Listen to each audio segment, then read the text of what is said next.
I am in a super good mood today because today is my birthday. Yes, I know I'm filming on my birthday, but I was supposed to film earlier this week, never got around to it, so now I'm filming today. So that way I have time to edit it and put it up by Sunday. You're welcome. Hey guys, my name's Hallie. Welcome to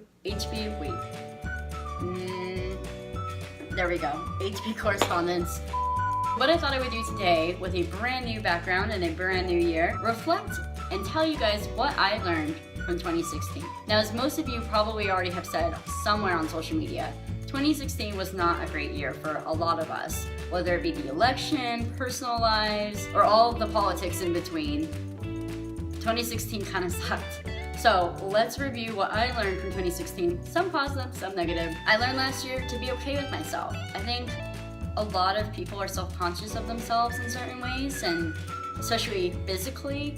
And of course, I have insecurities, but I was also raised to have a very healthy body image of myself and other people. And this year, I've learned that there's no point of complaining about certain aspects, like that I don't have a super flat stomach, for example, unless I'm gonna do something about it. So I've learned to be okay with myself and just accept it, and if it really matters to me, I'll go and do something about it. If I'm not doing something about it, it's obviously because I don't care that much. Here's another one that I think pretty much everyone does, and it's comparing yourself to other people. I think it's human nature, and it's really hard not to. We all compare ourselves to other people, whether it's family, strangers, celebrities, which I guess are still strangers, but either way, I think a lot of us know that it's not good for us. But this year I realized just how bad it is and how toxic it is to compare myself to other people. So this year, I think I said this year when I said that. Last year is when I learned this. This year, 2017. God, it's so confusing. Anyway, this year I'm working really hard to not compare myself to other people because it's not helpful and it doesn't get me anywhere. So this one sort of goes along with one I said a little bit earlier, to communicate better with people and tell people how I'm feeling instead of just kind of skirting over it. Because a lot of times I just let things kind of come and go and kind of forget mentality and just let it go. And then also, don't let toxic people in my life continue to be in my life. It's, as I was saying earlier, too often I let people kind of walk all over me and I'm too nice, or however you want to phrase it. And I've learned that there's certain ways that people treat me that I just don't want to be treated that way, and it's not going to be the end of the world if they're not in my life anymore. That sometimes that's going to be better for me, and you know, it's a valuable lesson to learn in general, that sometimes you need to worry about yourself. I don't think it's a bad thing. You all need to worry about yourself to some extent, and this is one aspect that's really important, is don't let people treat you like. Another thing is to try new things. Now I know that kind of sounds silly, and I actually used to be really good at this. When I was in college, every semester, I would sign up for a course that kind of got me out of my comfort zone. So one semester I did a dance class, and I hate dancing. So that was like a huge deal for me. Another semester I did water polo, I did sign language, etc. I always tried to do a course in college, even if it wasn't necessarily gonna help me towards my degree, just to keep me, one, interested in school, and two, go out of my comfort zone, because I was never very good at that before that. I'm pretty good at trying new things, but I'm not good at trying new things that I think I'm going to really hate, if that makes sense. This one again might sound kind of similar to the other two. Delilah. What? What do you want? Come here. Come here. My cat is meowing in the background. Ooh. Good Lord, here's my cat, who's making so much noise in the background. She hates to be held, so I don't think this is gonna last very long. Are you letting me hold you? Nope, we're done. Maybe she'll be quiet now. Apparently not. This one might sound sort of similar to some other ones I've mentioned, but it's speaking up for yourself. What I mean by this is, you know, if you have a complaint in a restaurant or an issue with a roommate, it's not wrong to express that you have a problem. It doesn't mean you have to have a big fight or that it's gonna be a big deal. You're just expressing how you feel and letting it out, and then you move on. Another important lesson I learned in 2016 was to take compliments.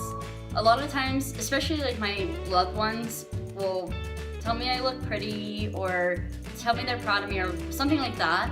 And for a long time, I just take it as, oh, it's just family, they're just saying that. And I just wouldn't take it very seriously. I would take it as a, they're saying that because they love me kind of thing. But I've learned this year that no, they really mean what they're saying and take it seriously.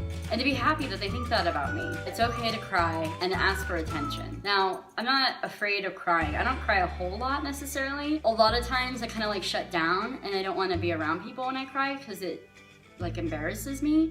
But this last year I learned it's okay to cry and it's okay to ask for attention too. It's not wrong to want to be held while you're crying. Another thing I learned is how to make friends again. I got so used to my group of friends that I wasn't really making an effort to make new friends. And this last year I kind of relearned how to do that and meet new people and get out there a bit more and remember that I don't need to have just a small group of friends, that it's okay to have more than that. Just because something seems bad doesn't mean it is. I think a lot of people take like bad things that have happened to them and say that they don't regret it because it's something that helped them grow or they learned from it. So it's that same kind of idea that just because something is seen as a bad thing that's happened to you or happened to someone you know doesn't necessarily mean it has to be a bad thing. Now, as you all probably already know, I moved a little bit over a year ago to Denver from New Mexico. And before I moved, I used to travel quite a bit because my rent there wasn't that expensive and I made more, well, I didn't make more money necessarily, but I made more money considering that my rent was a lot cheaper. It's like half the price that I paid here. So this last year, I wasn't able to travel that much and it's something I really miss. So that's something I learned from moving, that, you know, I'm putting one priority over another. And I love living here and I don't regret it. And I definitely want to continue to live here. And I'm more than happy with accepting the fact that I cannot travel as much while I live here until I get a better job, basically. But out of the lack of travel, I've learned that one thing I really want to do is both travel abroad and live abroad at some point. I met a couple people this year from out of the US. Not that I was out of the US. I met them here in the US from other countries. That taught me how much I really want to go live abroad at some point. Not forever, like maybe a year to 3 years. Another thing I learned last year was to not necessarily let go of things so easily. So a lot of times, if I'm upset with somebody, a lot of times I actually apologize first just to kind of move on. Sometimes I let things go too quickly and I don't really hold on to it enough to where I let myself kind of get run over at times. So I'm learning not to do that and to actually talk it through before moving on and to like hold on to it a little bit longer than usual. This one helped me a lot in my personal relationships. It's that you don't need a grand gesture to fix something. Sometimes when there's like an issue going on with somebody or a fight or whatever, I'll try to do something grand. That goes back to the other things I've been saying about how you don't want to just kind of haze over a topic and not talk about it. It's better to talk through things than kind of skip over it and pretend like it's not really an issue for whoever, either them or me. I have horrible posture. This is something I kind of already knew because as a kid, my mom always told me to sit up straight, sit up straight, sit up straight. And I never really did. And now my posture has suffered from it greatly. More things to make me happy. A lot of times I put other people first and I kind of forget about myself. So something I've learned is to work on that and put myself first sometimes and do things that make me happy. Another less serious thing I learned this year is that you can't wait for your upgrade to roll around to replace your phone. It's not going to happen. They make your contract, or whatever they're calling it nowadays, 2 years because they know it's not going to last that long and they want you to pay for multiple phones every year.